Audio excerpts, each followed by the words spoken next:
So, Bishop, if you'd like to take us away. Very good. Thank you very much, Alec, and good afternoon, everyone. It's great to have everybody here for the 53rd of our Wardens, Treasurers, and Clergy calls in the diocese. So just as we begin today, I'd like to start with our opening prayers. Maybe, Alec, you just throw everybody on mute, and then I'll come back on. Yeah, I left your sermon and that inside the doors. Okay, sorry, hang on. Let me just get the... I just this morning. There wasn't anybody home. There, you'll have to come off mute, Bishop. It's in between the two front doors. Huh. Why didn't it mute? Oh, yes, I saw it. Try that again. Anyway, I'm just on a teleconference with the diocese. Okay. There. Now you are muted. Yep, thank you. Perfect.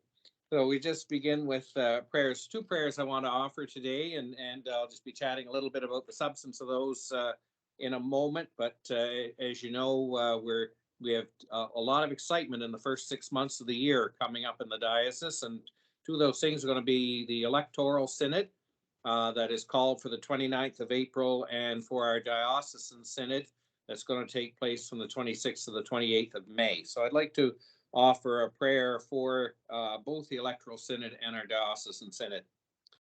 So let us pray.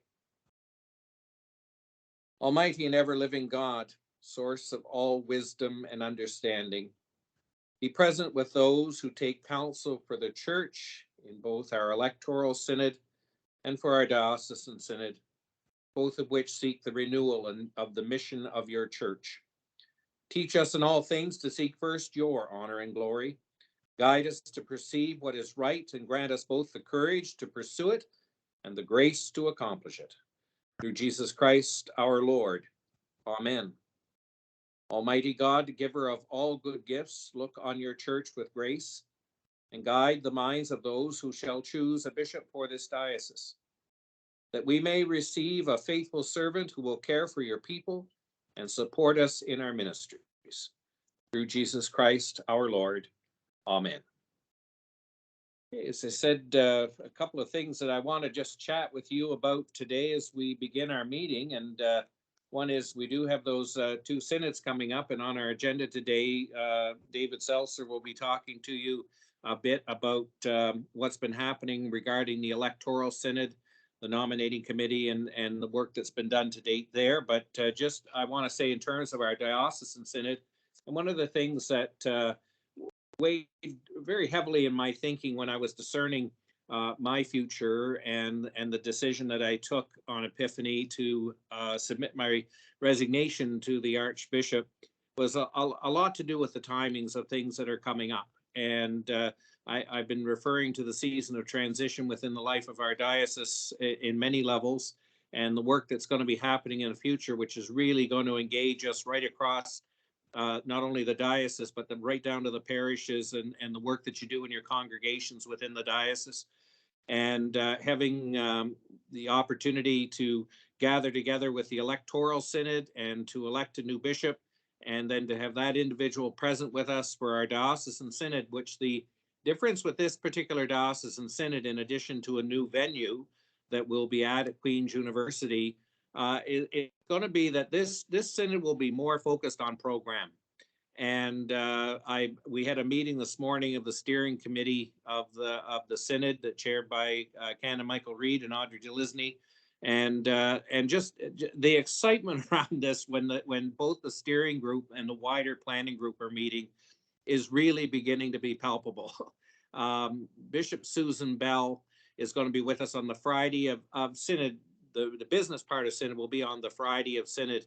We'll gather and we'll do the work that we need to do there. But it's the Saturday program piece about becoming a mission-shaped diocese. And Susan brings so much ability and passion and energy and knowledge to that work, and has been very focused on that within the Diocese of Niagara, the things that are happening there. And so that's going to be the entire day on the Saturday with the members of synod working on that particular aspect, which builds into the theme of our synod, which is forward, !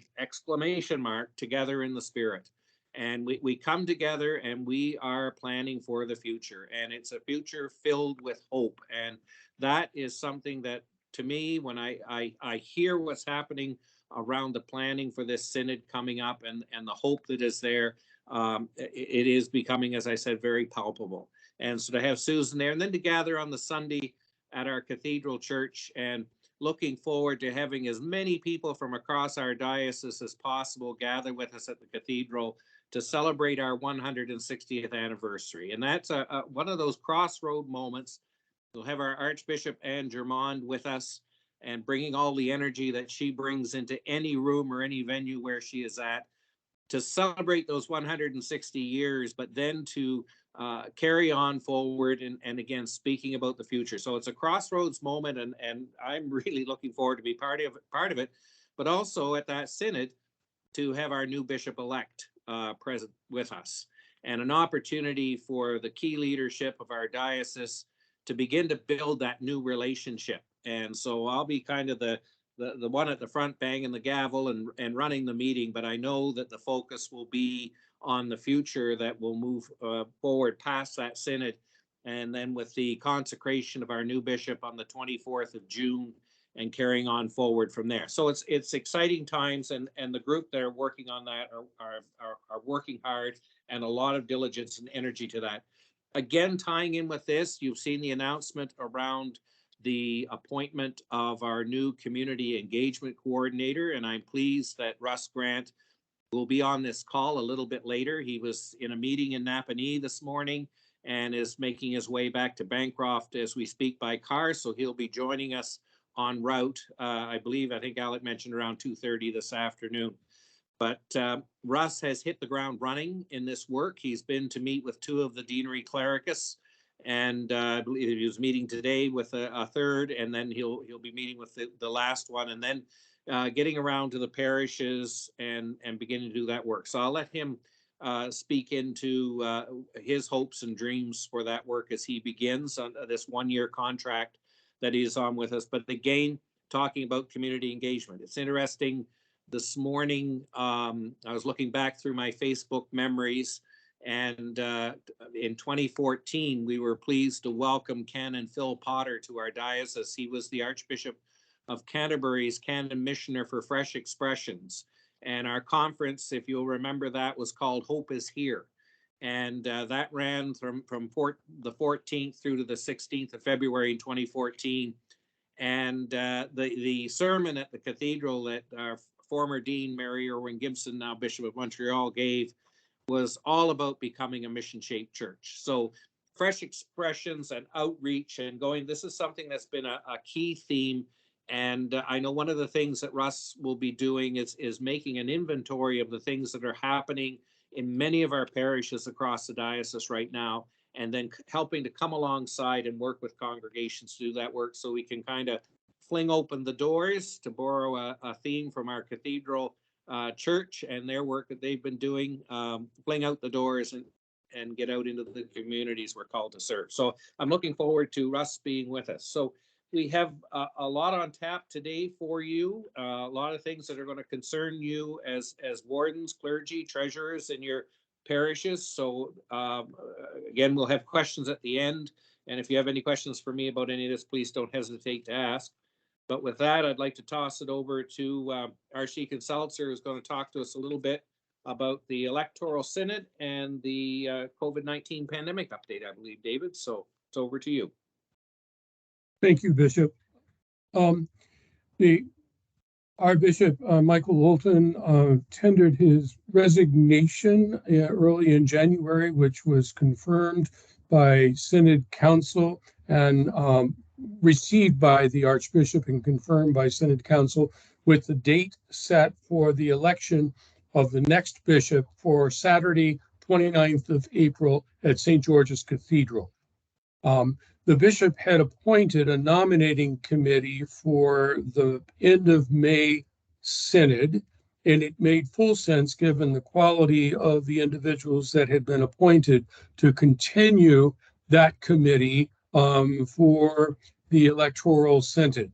And the chair of that committee is Sylvia Dopking, and additionally, there's Canon Nancy Beal, Archdeacon Bill Clark, Joan Donaldson, Archdeacon Nancy McLeod, Ann Patterson, and then ex officio is our Chancellor Garth Allen, and I'm the staff person for that committee. So, and once Synod Council had confirmed that committee, we had been meeting before, but the next week had decided to focus on the electoral synod, and we created a nominating form which was distributed to the diocese on the 9th of February.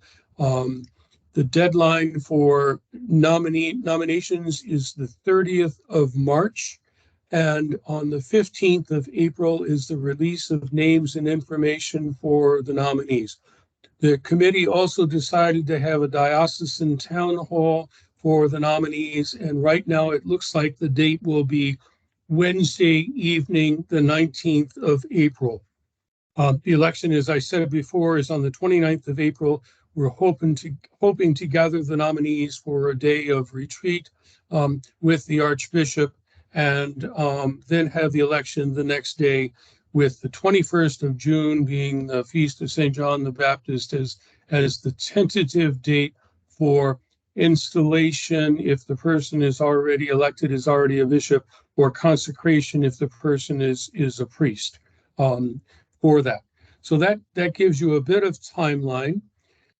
In order to nominate an individual for bishop, they need to be at least 30 years old and not older than 70. Those are provincial canons. They need to have been a priest for at least 7 years.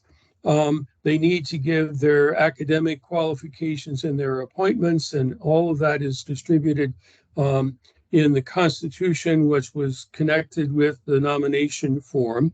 And in our diocese, the individual nominated needs to be supported by 10 members of synod, either clergy or lay or both. So as long as it's 10 members of synod, clergy or lay, and an individual who signs a support form for nomination can only do so for one candidate. And we will check those. The advantage is that we're dealing both with people who are already elected as synod delegates in terms of lay status, or who will be elected at the parish meeting, the annual vestry meeting. Either of those individuals, as long as they are in current status, can nominate. So that gives a little bit wider number of individuals that can make nominations for that. The forms have been distributed. They're also on the website. So if there's any questions about the Constitution and what it says, or the nomination form, or the dates, then you can go to the website and find out where that is. We're asking the nominees to provide us with their resume and a letter. We're asking each of the nominees to have a 4 to 5 minute video with introduction qualifications. And the question is, how come they are seeking the episcopate? We are asking the nominees to participate in the diocesan town hall and to participate in the retreat, and if at possible, be present at the election. For delegates, 2 questions, and this is delegates and others. If you have a question for the nominee for the town hall forum, we will give out information on where to submit that question. And particularly for all of us in this diocese, is your prayers are invited, urged, and most welcome. So that's it so far. The email address for nomination forms or other kinds of questions is simply election2023/2023@ontario.anglican.ca. So that's it, Bishop, for the electoral synod. Now I will go to the soon to end pandemic, or soon to end, we hope, and God willing, pandemic. The COVID-19 numbers have gone down somewhat, not dramatically, but somewhat. And the pandemic is on, hopefully, I keep saying I have lots of hope and prayers around that, is ending soon. We are hoping for no new variants that are as contagious as the current one. We know that individuals are dealing now with three issues: RSV, the respiratory issue, influenza, which has left its mark, and then also COVID-19, which is still alive and well among us. And then the latest news is the norovirus, which makes COVID mildly contagious. Norovirus is very contagious, is also beginning to spread. So we are beginning to live in an era of pandemics. So my sense is for all of those is hand sanitizing, distance, wearing of mask if possible, and particularly in crowds, and to not fully engage in crowds above and beyond one's own capacity. So that continues to be the advice. And I have discovered in my travels, usually in any place, mostly in stores, drugstores, there's maybe a quarter of the people who are masked. The more entertainment focused it is, the fewer masks that are worn. So that's also the pandemic update, Bishop. Any questions on the electoral synod?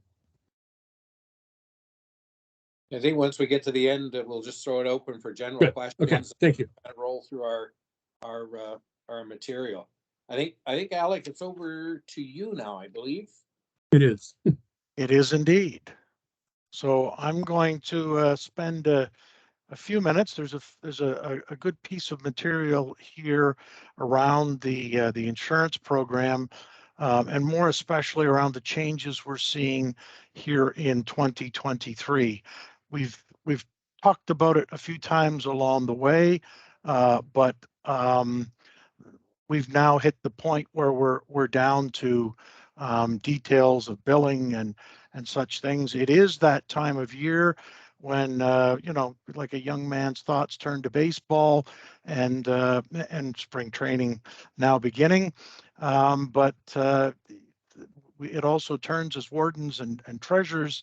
It certainly turns to temporal matters and insurance. It is indeed that time of year. So again, just a quick bit of background. Insurance, there's layers of requirement, and one of them is obviously ethical. That as we bring people into our spaces, and whether those are it was particularly within our buildings, but just within the community and what we offer, there's an ethical, legal, and a canonic requirement for us to have insurance. Insurance is if you will, the back end of risk management, and how we actually go about managing the risks that are involved in the day-to-day life of the church. And it breaks down into a few areas. Physical property is obviously one of the ones that generally gets the most attention, but it's also critical for liability. And there are different, we'll talk in a minute about some of the different types of liability: general liability, liability for the officers and directors, which in the language of the church would be the wardens, and for the clergy, and of course, unfortunately, liability for the things that can happen in the community when evil does enter. And so all of those is part of why our insurance is there. Back in the 1970s, there was a program put together that we moved to a diocesan package and put that in place. And so it is administered out of this office and then invoiced out to the churches. We made the decision a number of years ago to become part of the national program. And the national program, working through the national office, there's a different 12 to 14 dioceses involved, and that shares things across it, and that can be good, and you share some of the challenges as well. But we have always found that our experience was better, and the risk being loaded out. And we deal with Aon as a broker. Just about every diocese in the country deals with ecclesiastical for the bulk of their risk. And part of it is offloaded on the umbrella liability to Northbridge, but 98% of it is ecclesiastical. So we work through the Ottawa office of Aon. Aon is a large global company that handles, it's a services firm. One of their elements, apart from insurance, but risk management, retirement, health solutions. They're a fairly broad company. It was created just over 40 years ago through the typical merger that goes on in this field. Headquartered in the UK, they're up, I think, 11 billion plus in revenue now, and we're served out of the office in Ottawa. We talk a lot about ecclesiastical. It's a British-owned, faith-based organization. At one time, the Church of England owned the almost the entire stake in it. It's now owned by the All Churches Trust, which is one of the largest charities in the UK. As you can see, large numbers of amount of assets that they have in place. The Canadian operation was set up 50 years ago, and one of the reasons is it specializes in religious institutions. There is uniqueness to churches and faith-based organizations. And that's the space that ecclesiastical is in. And as I mentioned there, the bulk of our program is where the coverage comes from. So just again, a brief summary. There's in terms of the coverage. So there's broad property liability and crime coverage. One of the key things that we will talk about when we get to the some of the spaces around abuse, what's called PSA, proper or physical and sexual abuse, is whether your policy is on a basis of claims made, right, or occurrences. And sadly, we need to talk about these things. One of the things that's been important to us is that events that happened in 1980, we have one current lawsuit open, and it relates to events that happened in 1980. And the insurer from 1980 remains on coverage for the things that happened then. If you had an alternate structure, the coverage only applies to things that are reported in that year. And so for us, given that we have not had any claims made on this space since before the turn of the century, it's an important factor for us. But it covers your property, boilers, furnaces, machinery that may exist, general liability, and that includes things like, when someone slips and falls on your church's steps, and they're injured, that the liability, there is coverage on that front. There is liability if things leaked out of an oil tank at a church and damaged environmentally or became a damage to neighbor. We had a case where a tree from a church fell on a neighbor's property, and the insurer came for that. So there's a wide range of coverage there.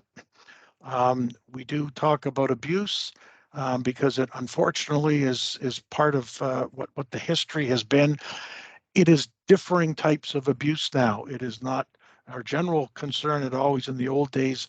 The Screening in Faith program, very focused around vulnerable populations and what can happen. Obviously, a lot of that in the old days related to children. But in many of our churches today, the vulnerable population is much broader than that and got different components to it. So that kind of space, sadly, crime is an issue, whether it's things disappearing out of a church, whether it is, we've had a couple of cases where churches use gift cards to support things like food programs, and there's been theft. There is theft. There can be theft online. Someone sends a warden a request for something that's actually a scam, but and we see them every day, but someone ends up being taken by it. There is coverage for that. As directors and officers, one of the things is when there is a serious occurrence, when someone sues, you will find that what they will do is they will not only sue St. Swithin's in the Swamp, they will sue the wardens, they will sue the incumbent, they will sue the person that cleans, they will sue the diocese, they'll sue the national church. As broad a swath as possible. So part of what you're insured under here is to protect you from those types of suits. And so just to give you a little bit of detail around that, it legally it's considered what is a wrongful act. And in our context, that can pertain to a decision that's made, something that's done, a mistake that's made either by omission or commission, a misstatement, a misleading statement, neglect, breach of duty. There's a whole series of legal things that that you are protected under with what's called D&O, Director and Officers Insurance. In our case, that's the clergy, wardens, and the other officers of the church. So in the insurance marketplace right now, we live in an interesting time. There's a great deal of macro level uncertainty. We've, of course, are coming out of the pandemic world, and that's had just a range of impacts.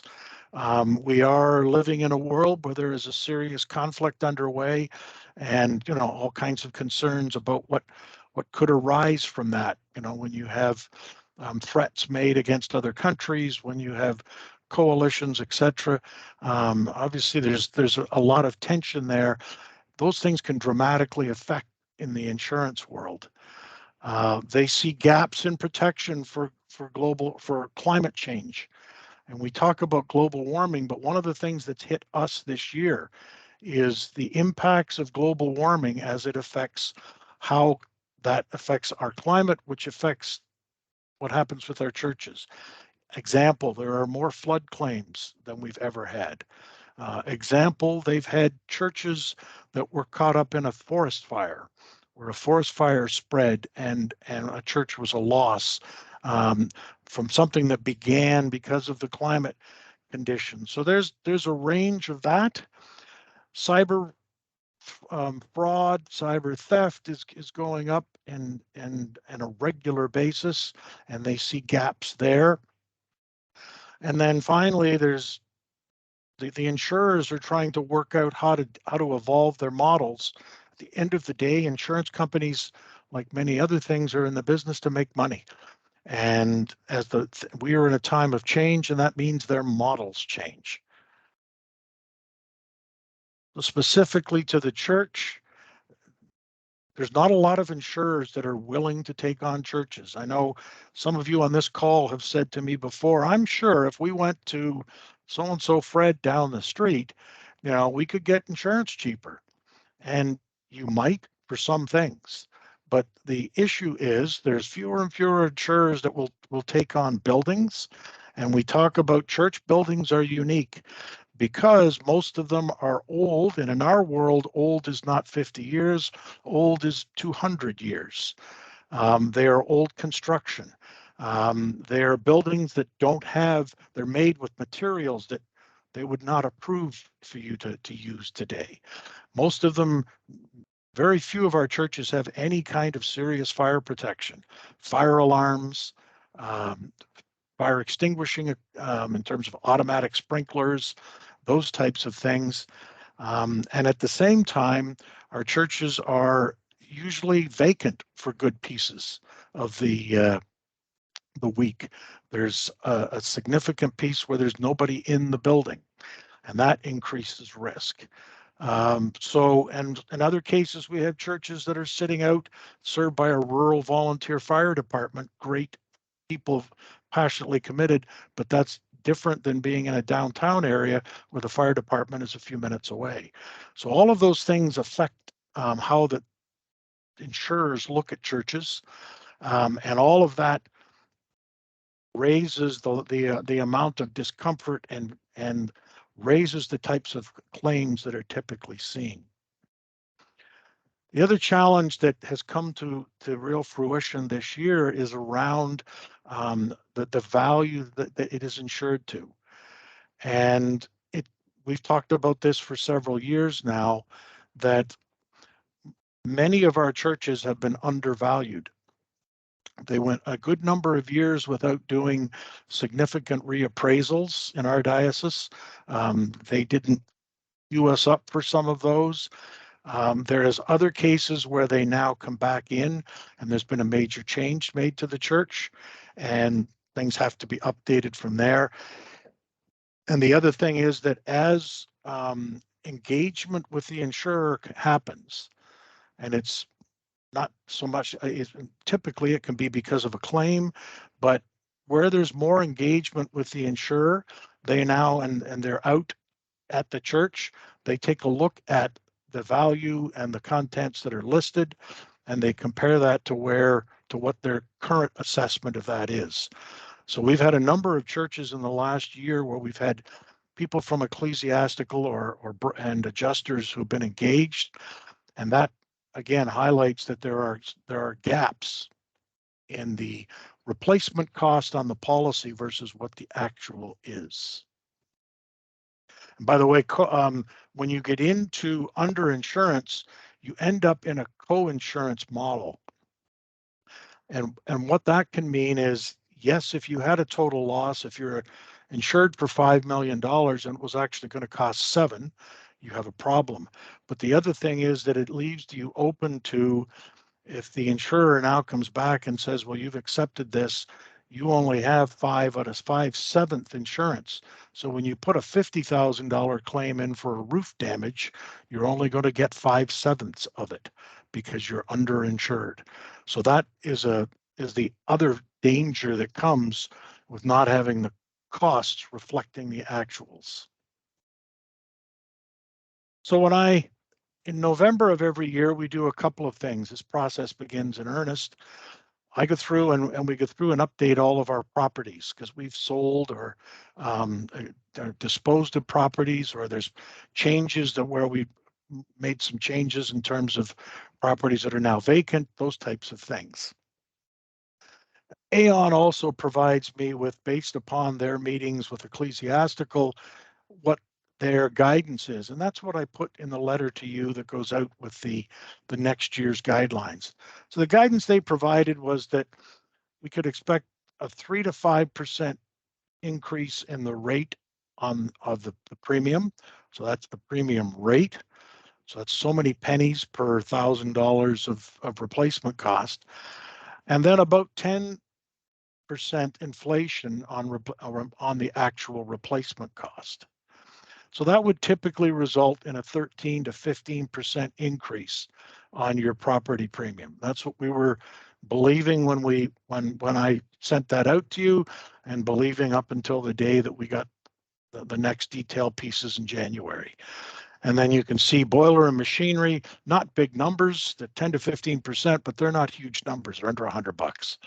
And then liability and PSA, a 20 to 30% increase. Again, that's not a happy thing, but not a huge dollar amount. So we're talking about, well, not large amounts of money. Again, I'm going to go into this in a little more detail, so I'm just going to remind, property premiums are based upon the appraised replacement value cost times the rate. And as I said, that's one of the ones that then becomes a factor. And then the other thing to note, liability directors, including the umbrella liability, general liability, officers and directors, cyber, that's the same for every church, whether it's the biggest church in the diocese, biggest building, biggest budget, most people, or whether it's the smallest church in the diocese, it's exactly the same. So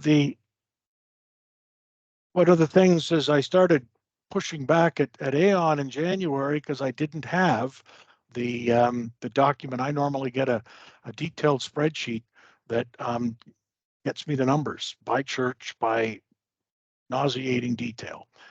I didn't have it, and that was not a good sign.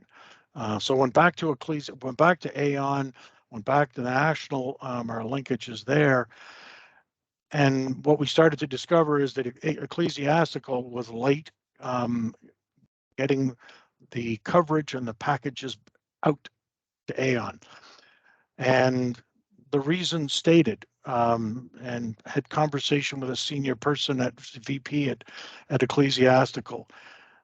They've lost money the last 3 years on the program, in big regard because of arson. Remember that we had a number of churches that were burned in the wake of some of the residential schools discoveries that went on. There were a number of churches that were either subject to vandalism and or arson. We've had a number of churches that were affected by the environmental pieces, forest fires in particular, and flooding. And of those, flooding, of course, in our diocese is one of the most common, roof shingles blowing off and the roof leaking in a storm, or the basement being flooded. That's the typical types of claims in our diocese. And they also flagged that they're seeing inflation. The building levels were minimum of 10%, contents 5%. And then they talked about social inflation. And this is what they're referring to, is that when claims on liability, and whether that's a slip and a fall or a physical sexual abuse, the settlements that have been reached have increased dramatically. And just to give you a feel for that, the first claim that I dealt with when I came in the office in 2015, to the claim that we just settled towards the end of last year in mediation, it's more than doubled. So the payout, which is measured in hundreds of thousands of dollars, has more than doubled. And what they're seeing is from the courts, and that feeds back into the mediation process, because we try to settle these outside of court, that the awards have been going up significantly. And finally, the impact of underinsured properties. They recognized that was a significant issue. So when they did come back, here's what we got, and I can honestly tell you, I was stunned when I started to look at the numbers. Our bill in pre-tax in 2022 was $354,000. The bill that came in January, it was $500,000. And that's actually with a few fewer properties on it because we've made some sales. So you can see how it breaks down. 380,000 of that $500,000 is property, as you would expect. 54,000 of it's general liability, 60 is physical sexual abuse, and 19 is director and op, and then the rest is just the pieces. So as you can see, if that's a 44% increase in the total bill at the diocesan level year to year. So you look at what drove it. Is my nature is to start analyzing numbers. And what you see is that one of the biggest factors is the increase, the general inflation level, and I'll talk more about it in a minute on the replacement cost. We had 14 properties that were reappraised with significant increases in the replacement cost. That the property rates had not gone up by 5%, they'd gone up by 15% in the rate itself. And of course, when you multiply that by an increased replacement cost, you can see what that takes you. And then there's the change in the liability rates, but that was not significant dollars in the sense. So if you look at the whole diocese, this is now looking at the macro level. At the diocesan level, if you take all of the properties that we have, that's under the package, there was in 2022 $112.5 million of properties and contents. You'll hear me talk about TIV. That's called total insured value. That's your building plus your contents. So the total insured value in 2022 was 112.5 million. In 2023, it has increased to 156.5 million. And as you can see, that's a $44 million increase in the replacement costs, which is a 39% increase. So at the total level, automatically you're going up by 39%, because as I mentioned, the rate, your final premium comes from replacement cost times the rate. You start looking at the distribution of it. And this looks at the change in property value. Every dot is a property. In most cases, property is a church. Sometimes there's a second building elsewhere, but every dot is a church. So what you'll see is there's a whole lot of them that are along that bottom axis that were just the inflationary amount. Those are all about that, in that 10% range. But you see a number that are significantly higher. And you see one up there at the top. That's why the graph's a little hard to read, because up there just to the right of the center, there is a dot up there for a very high increase. If you look at it from a percentage basis,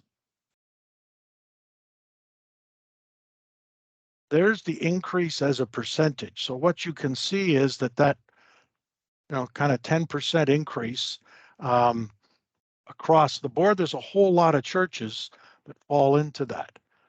But, and that'd be that's the grouping right there. There's a whole lot of churches that are at that kind of 10%-ish level, but there's a number of other properties that are, more than 30% up. So when you look at the ones that on the property side, for the properties that were in that lower band that's down at the bottom of that previous graph, their property increase is 24 to 26% in their final premium. That's nobody's going down less, or nobody's going up less than that. So that's the floor. Then there's 14 properties that are 30% and up. And those you can see are the ones that are driven by that number. So to try and put a little bit of that again, just to give you some context and the analysis that we've done. So the average, and TIV again is total insured value. Of all of our properties, the average total insured value in 2022 was 1.45 million. In 2023, the average went up just over 2 million. And so the average increase was 26%. But what you'll see is that was distributed, as you saw on that previous chart, a little differently. So when you look at, I always like looking at median as well. Median is the point that more than half of the data points fall above it, and more than and then half fall below it. So it says at the median point, 50% are above it, 50% are below it. So in 2022, the median value was 735,000, and that's gone up to 804. The average increase in the median was 10%. So what you'll see is that the top number is much higher. That average number is higher because those 14 have pulled the averages up. But when you look at the median, it's closer to what the bottom's expected. If you look at the premium increases, the average premium for property in 2022 was just over $3,000. The average premium for property in 23, based on what I was given, is $4,800. And so again, that's driven by that large increase in those 14. Whereas when you look at the medians, again, 50% above, 50% below, 50% of our churches in 2022 were Below 1,641, 50% were above. That number goes up about 26% to 2,035 in 2023. So those here in the office can tell you that I was not quiet in the dissatisfaction. And so apart from doing analysis, and I like to have the analysis to go back and work with and negotiate with, there has been a whole stream of communications and meetings to try and dig into this and to try and adjust it. So there are some things that are going to be corrected. And there are some things where they've agreed to make some adjustments. Sadly, it's not changing the kind of total impact. It changes pieces of it. But what there was agreement on after a fair bit of discussion was that where the increases have been more than 30%, that would be phased in over 3 years. So rather than seeing a 200% increase in your property insurance over premium, that'd be phased in over 3 years.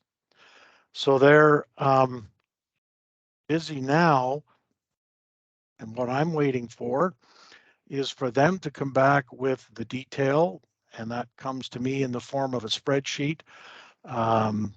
There's, I think, around 100 columns in that spreadsheet, so it's detailed. And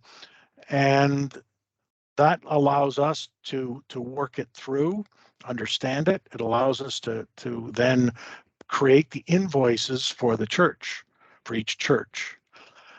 They did send an invoice for that 530, and I basically said, I'll let you know when we're going to pay that, because we're not going to pay that one. We'll pay the one that gets fixed. But we will have the invoice for the complete program.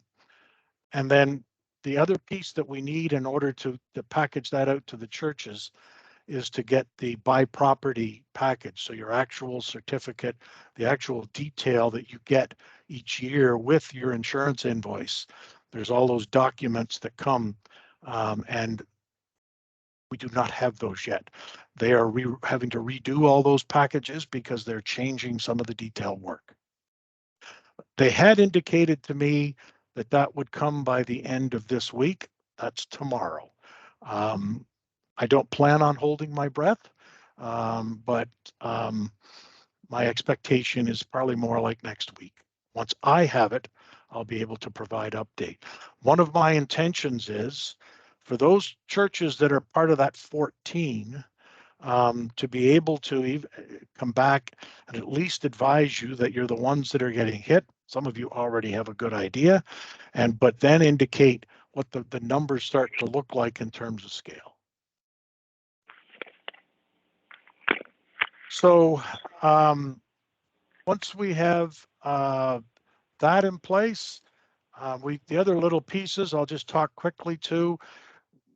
In the last couple of years, we have, rather than using Aon's financing, we've paid for it ourselves and used cash available to us. Because what we're doing is we're financing the difference between when we pay Aon and when the churches pay us back. So, and in 2021, we used the CEWS money with our pandemic relief fund to not charge churches interest. Last year, we did not charge for half the year, so we worked that through. Aon's currently offering 6.13%, and we have to make an internal decision on whether we use our own cash or whether we use Aon's funding. As you know, our current diocesan rate is based on what we pay on our line of credit, and that is currently just a little over 6% as well. So it's pretty much evened out there.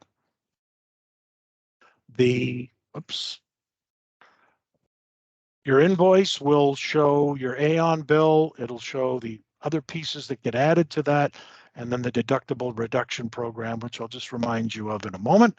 Our intentions is to get this billed out to parishes, assuming Aon gets the material into us, and it does take a little time to get all this prepared, and get that out with the March invoices and statements that go out the 1st of April. The deductibles, as I mentioned, I'm not going to talk through those, but we all know what deductibles are, but they remain as they were.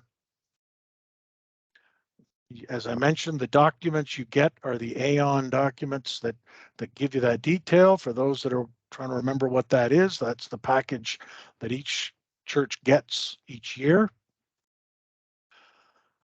In terms of making a claim, there's a form, an incident form in each church's package. It looks like that. And again, when you make an incident and people call and tell me someone's broken a window, we've had a flood in the basement, we've had someone slip and fall, or we've had a claim that something inappropriate happened, but that's the form that's used to notify the insurer that something has happened. And at that point, the work gets done in order to say an adjuster needs to be assigned, an investigation, whatever the appropriate action is.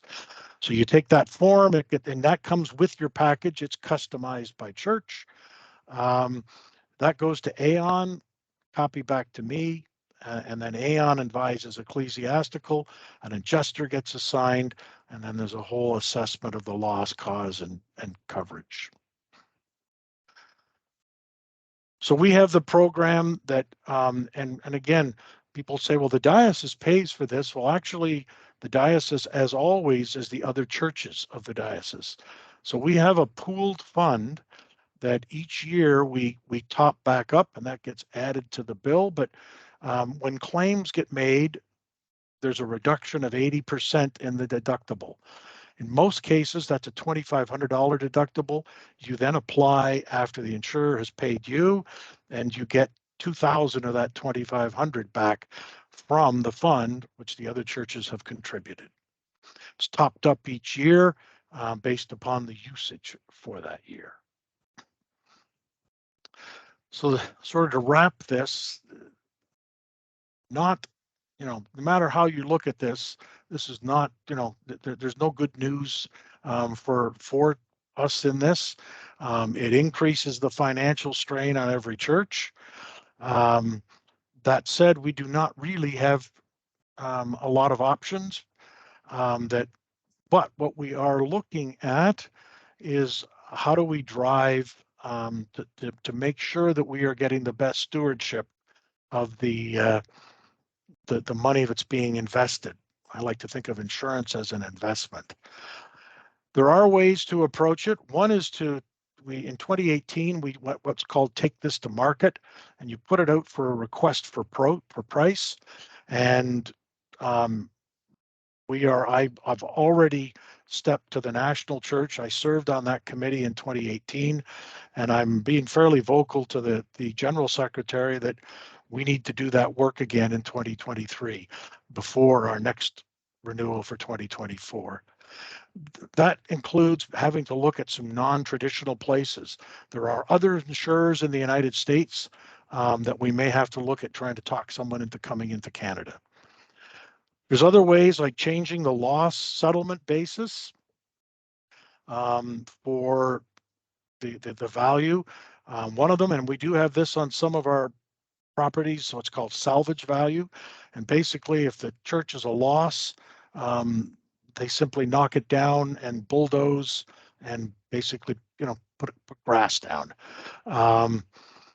There is a functional replacement model that we are working on provincially, and that says that places that may have a church that's insured for $5 million, it was built in the 1800s. There is no logic to rebuilding that type of building in 2020, whatever.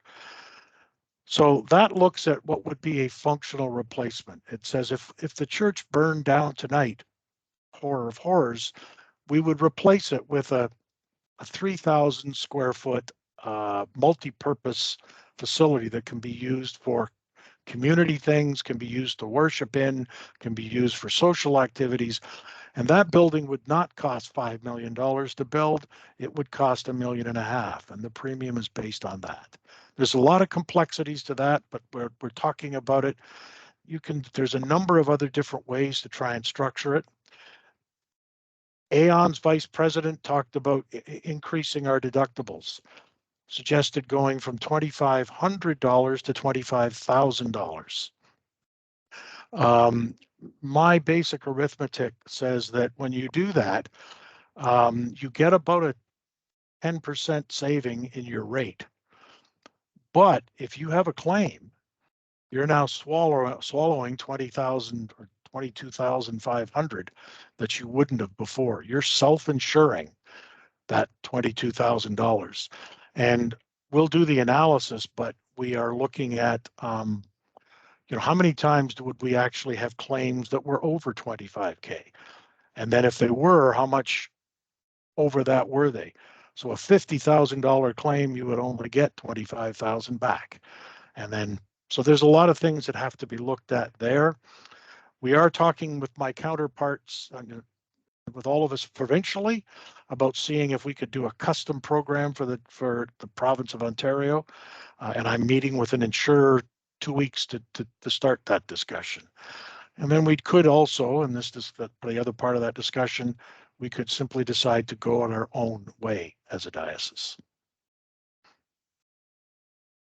So, as I said, not really a lot of good news there. Understand it is difficult.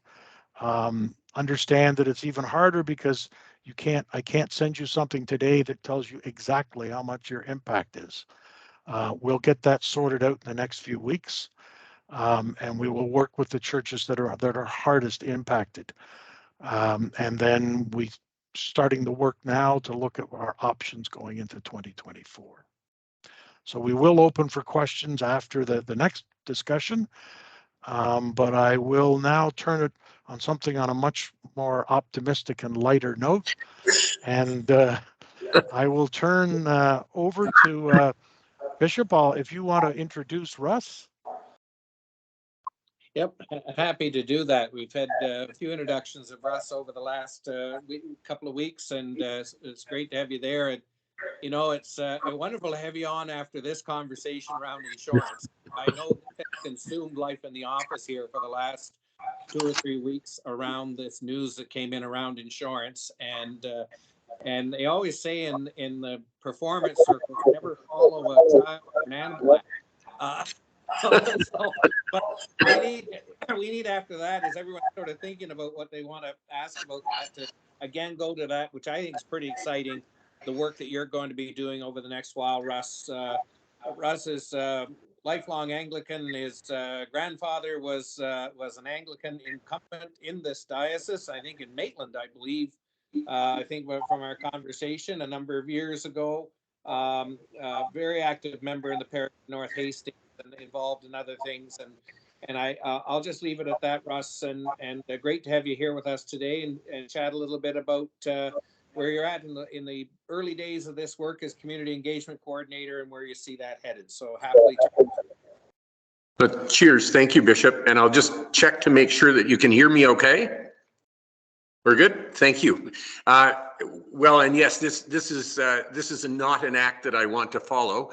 I know I chatted with Alex earlier this week and heard a little bit about what today's conversation would be about, and I guess it's for me there's a little bit of reality in terms of the impact of inflation and that we've been hearing about for a while, but now we're really starting to see it. So I know it creates a significant challenge for this group.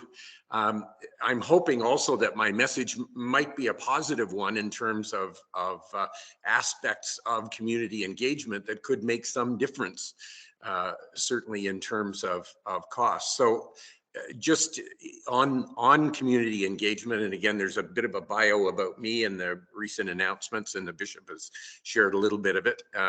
Interestingly, my grandfather was also the incumbent at one time in the Bancroft Church, which is one of two in our parish. For me, community engagement, it can be a passive activity.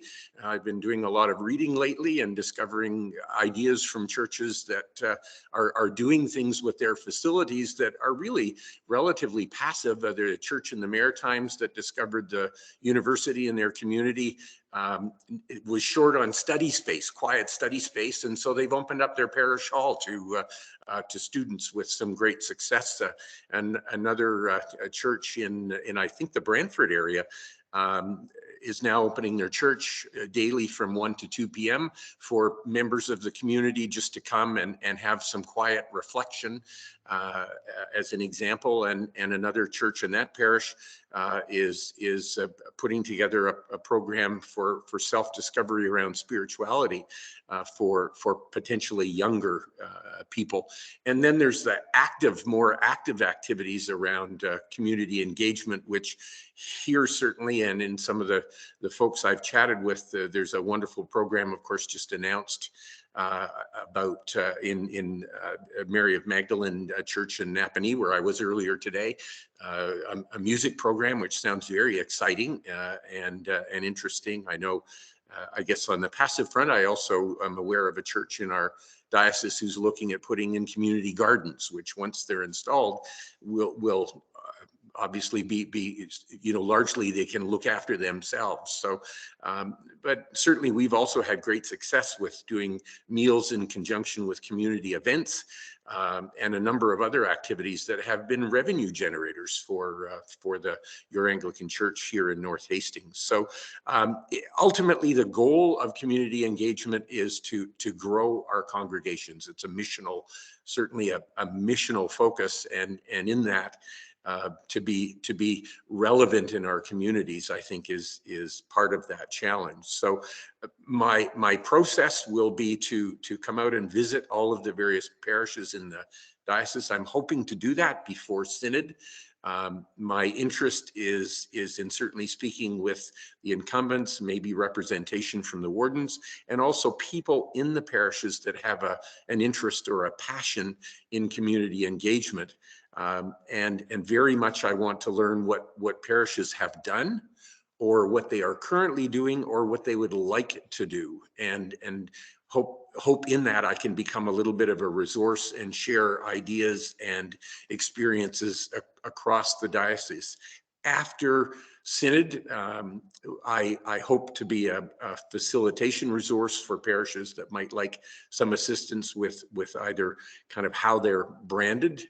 The fact that we are now branded here in North Hastings as Your Anglican Church in North Hastings is an example of a branding kind of exercise or undertaking, or to facilitate visioning exercise, or just kind of strategic planning, or kind of looking ahead at how and what we can do.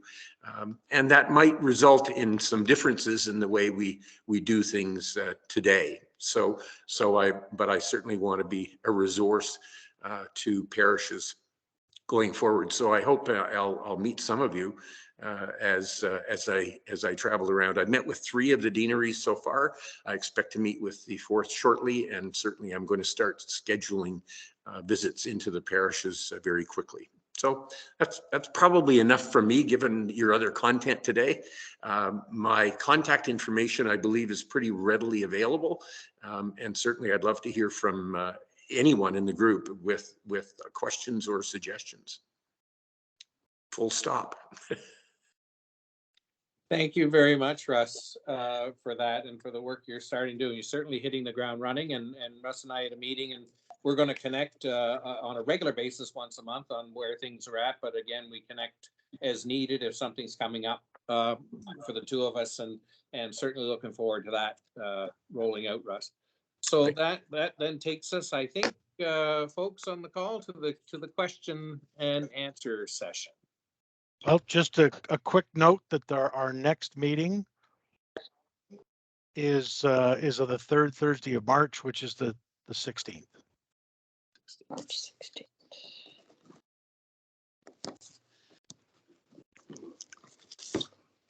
16th. So as usual, as usual, you can ask questions by through the audio and video. Welcome. And if you're would rather do so through the chat, Laura is moderating the chat side, and she'll raise any questions.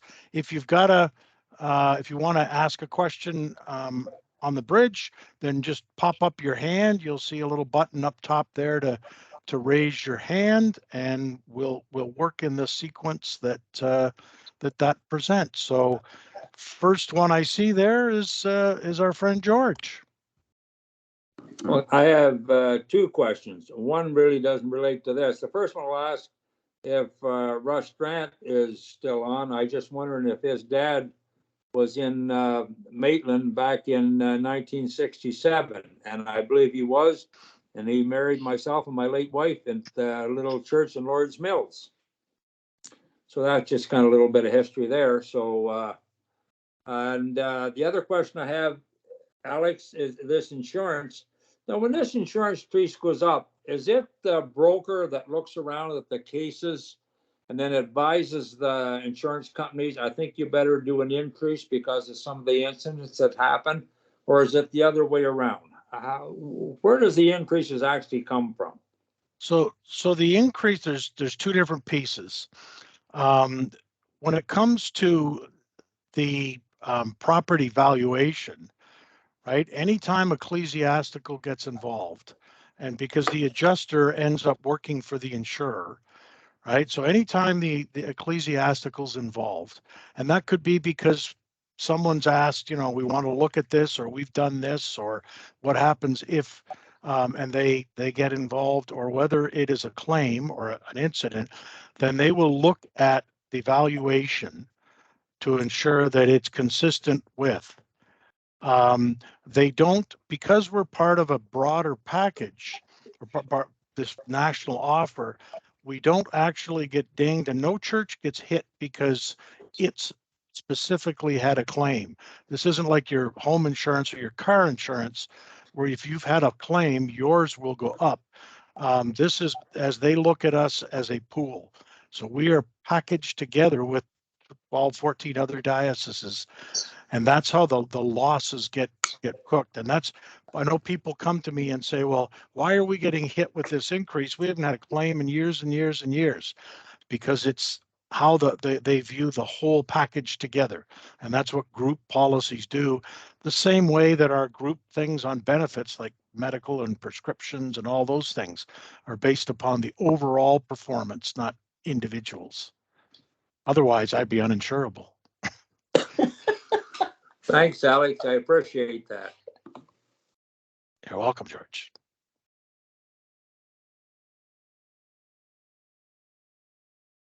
Any other questions on the? I mean, I know this was a great deal of, there's a great deal of information here, and I know it's not, as I said, it's not particularly happy stuff, but wanted to kind of walk through the detail. And this is the start. Next month, we will cover some more, looking at what our final piece looks like. And we continue. But again, I've many cases where we've engaged with the insurer because the wardens have come forward and said, we're not comfortable that, our building's insured for $1.5 million, and we're not comfortable that that is actual what we should be insured for. And that will, so we do have a lot of discussions around insurance. There are no dumb questions, ladies and gentlemen. There's dumb answers, and I can definitely help you with those. But the questions themselves, there's no such thing as a dumb one. Alex, there are a couple questions. Oh, go ahead. Okay, I sent it in, but I can't, my sound is really bad. I'm 3,000 kilometers away. So if you're looking at the questions I sent in, that's great. Yep, Laura's about to, and I'm sorry, Pat, you're 3,000 miles away, and I bet you that's not north. So, you're not breaking my heart. You got that right. Thanks for joining. Laura, what have you got on the chat side? Yeah, so this is actually Pat's question for Alex. Should the incumbent's discretionary fund be a formal fund like their general fund or externally restricted funds? So discretionary funds are an interesting conversation, and they came from the old days where, originally where, and as all of the clergy on this call well know, people come to the church and ask, Padre, father, mother, sister, whatever, reverend, can you help me? I'm hungry, or my kids are hungry, or I need diapers, or there's a lot of things that people come, and those funds would sit in a discretionary fund. The bishop has a discretionary fund to deal for situations, particularly with his clergy or in the community. But what the issue today is that if you look at those funds and you look at it from a CRA perspective, what they say is that those funds were given to the church, right? Those funds were given and they were seeded by the church. So you can put the money into the fund. You don't have to necessarily go out and say this was done to support, Fred or Mabel who was hungry, but it says that the priest has had, or the discretionary fund has had $500 for the year, and it's been used for community support. But it should be reported. You can track it separately. My advice is to treat it more like a petty cash fund, where it has to be documented. The priest would make a note that says we gave $25 to someone so they could get something to eat, and with that document, the fund would be replenished. But it does need to be documented. It does need to be reported, but it can be done on a discrete basis. Alex, according to the website, they're supposed to open a bank account, and our auditor has told us that all bank accounts in the church's name are to be reported on our financial statements and to the CRA. Absolutely. You cannot, you can choose to, you can set it up in a separate bank account. You can choose how it gets done. Some churches don't use cash. They have, as I mentioned, some have cards where you can get groceries, or you can get, or whatever. A lot of ways to do it, but however you do it, it needs to be reported because it opens it up. It's not just the risk of fraud, it's the perception that is an issue. Okay, so they don't have to set up a separate bank account. No. Perfect. Okay, that's great. Thank you. Laura, do you have any?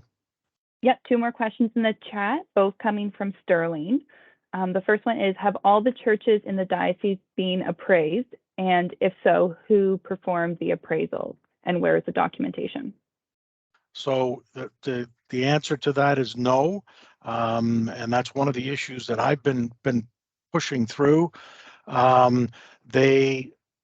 Some have been reappraised, and the ecclesiastical would send out a representative to you, and they would work with you through that. If you've been through that process, it is generally because you've had some issues or because you've requested it. We've got a number of churches that weren't comfortable. We arranged for ecclesiastical to go out. What they did around it each year is inflated the other ones as they went. However, what's happened this year is that there's the 14 that have had some type of direct engagement, either a request or a claim, or they've had someone from the insurer directly involved.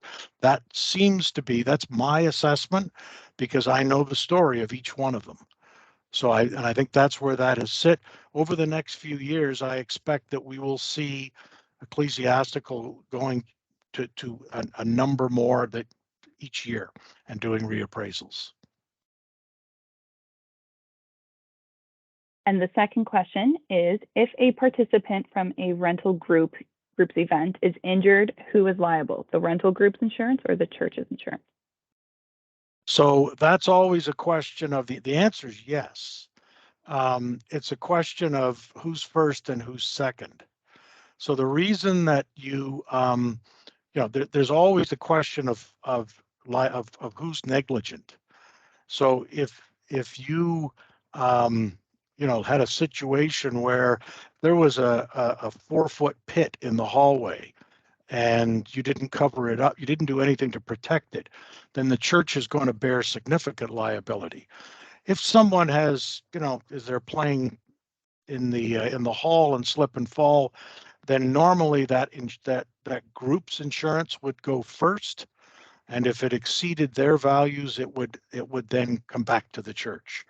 But that's why it's done that way. That the group's insurance is first, the church's follows.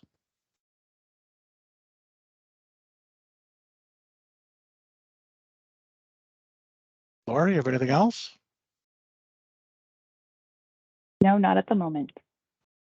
So last call on the call. Alex, this is Richard from Napanee. Hi, Richard. Hi. Just a quick question. You addressed it very well. I mean, the thought I had was, despite the fact that objectively we're the prettiest church in the diocese, St. Mary Magdalene Napanee, my guess is, yeah, like you said, we wouldn't do a complete replacement of the church, and that would cost millions and millions of dollars with stained glass alone. That it would be more of a functional thing would be my guess. When the insurance company does hopefully reappraise according to that, and my assumption is that they currently think that we would like them to do a carbon copy of what we have right now. I might be wrong there, but my question is, if when they do reappraise, will that mean a substantial decrease in our insurance? So, and let me separate out appraisal from functional replacement. So, and by the way, that rose window at the back of St. Mary Magdalene is indeed a striking piece and one of the most beautiful parts I always enjoyed in that church. Of course, being an organist, you don't look to the front, you end up looking at the back. So there you go. But at this time, we have two different schemes we use. One is replacement cost, and that's what the bulk of our stuff is on. We do have a few where it's demolition value, and that's where it's an old building or it wouldn't make sense. What we're trying to do is that the functional replacement model has a number of additional pieces to it. So in order to do a functional replacement, you can't just say we would do $1.5 million building. You have to say we have a set of plans for what that building would look like, and then we've gotten quotes to say that building would cost 1.5 million to build in 2023.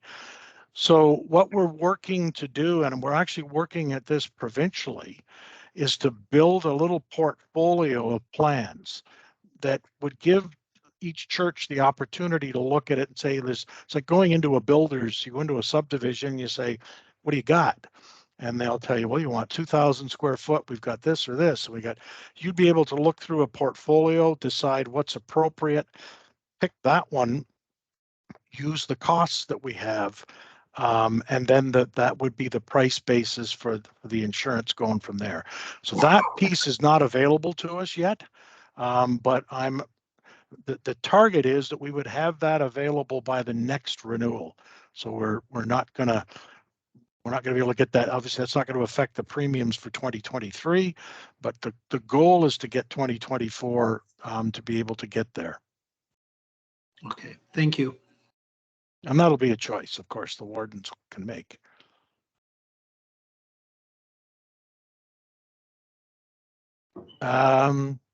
George, you've got your hand up. Yes, Alec, you were talking about, I'm not sure when any appraisal was done at our church, but if we wanted to come in and appraise our contents and the church, who do we get, how do we find someone that would come and do that? So if you just drop me an email requesting it, then I turn back to Aon and start the process. And that sometimes they have somebody that comes available in a week or two. Other times it takes a few months. It just depends on where the church is and what they need and et cetera. But yep, no, that's the process. If you request it, we can go from there. Okay. By the way, that's important for contents as well, because there's two parts when we talk about total insured value. The replacement cost of your building and the contents. And think of it this way. If you took the church and lifted it up, took the roof off it, turned it upside down and shook it, everything that falls out is contents. So I get asked questions like, well, what about the organ? You know, and our cathedral is a wonderful instrument, but that's actually part of the building because it wouldn't fall. Well, some of the pipes might, but it wouldn't fall out. Versus if you've got a keyboard in the church, it would fall out. And if you've got pews, they're screwed to the floor, they're part of the building. If you've got chairs, so that's the kind of lines. And then there's fine arts. And Richard Hetke just discussed, we were talking about that beautiful rose window, and the wardens might choose to say, we want that separately listed because it is a unique piece of heritage. George, you have a window in your church that is a unique piece of heritage. So, and a beautiful one. So, yep, there are all kinds of pieces that go into this. Okay, thanks, Alex. I'll speak with our vestry council and see if they'll want to do that. Anyway, thank you very much. And I do, just to wrap this, I do expect that you all are going, the vestry council, parish advisory councils are going to be, there's going to be a lot of discussion. And for wardens, there's a lot of, going to be a lot of hand wringing and and we just need to work our way through it. We'll do what we can to support, and then we start working the next steps. So Bishop, I don't see any more questions, so we shall turn back to you. Great. Thank you very much, Alec, and thank you so much for all the work you've been doing on this. I mean, it is a huge file, in addition to all the other things that have been going on and in the middle of the audit too at the same time. So thank you very much for that and for all the information you provided. It's good as we record these meetings. If you have additional questions, you may find that in the bulk of that meeting, there's answers there, but don't hesitate to reach out. Again, as noted, our next meeting is Thursday, March 16th at 2 o'clock, and look forward to welcoming you on the call at that time. So with that, we'll wind up for the day, and we will all gather together and say the grace. For the grace of our Lord Jesus Christ, and the love of God, and the fellowship of the Holy Spirit be with us all evermore. Amen. Have a wonderful rest of your day, everybody, and thanks so much for all you're doing. Thank you, Bishop. Thank you. Bye-bye. Bye-bye. Thanks, Alex, folks. I'll give you a call, George. Okay, you have my number? I do. Thank you very much. Bye, everybody. Bye.